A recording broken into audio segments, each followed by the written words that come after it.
அரசு இலக்கிய விருது விழா பிரதமர் கலாநிதி ஹரிணி அமரசூரிய தலைமையில் இன்று நடைபெற்றது. அரசு இலக்கிய விருது விழாவில் இலக்கியம், அறிவியல், சிறுகதை, பாடல், கவிதை உள்ளிட்ட பல்வேறு துறைகளில் சாதித்த பலரும் விருது வழங்கி கௌரவிக்கப்பட்டனர்.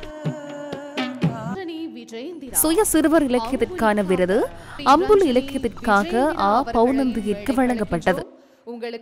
அறிவியல் புனைக்கதைக்கான விருது மாயாவதம் புனைக்கதைக்காக அமரசிங்கம் குமரனிற்கு வழங்கப்பட்டது.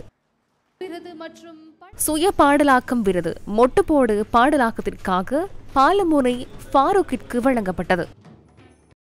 சுய புலமைத்துவ மற்றும் ஆய்வுசார் படைப்புக்கான விருது பிராந்திய காலநிலையியல் படைப்பிற்காக நாகமுத்து பிரதீப ராஜாவிற்கு வழங்கப்பட்டது.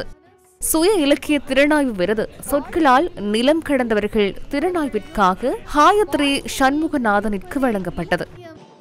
சுய சிறுகதை தொகுப்பு விருது தற்கொலை குறித்து ஓர் உரையாடல் சிறுகதை தொகுப்பிற்காக ஆனா பாவனா முக்சேனிற்கு வழங்கப்பட்டது.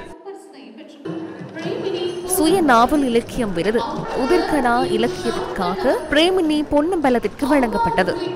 இலக்கியத்துறையில் சிறந்த பங்களிப்பு செய்த கலைஞர்களுக்கு வாழ்நாளில் ஒருமுறை மாத்திரம் வழங்கப்படும் சாகித்ய ரத்ன விருதுகள் இந்த முறை கலாநிதி சோமரத்ன பாலசூரிய, MAL அஸ்மத் மற்றும் பிரேமினி அமரசிங்க ஆகியோருக்கு வழங்கப்பட்டன.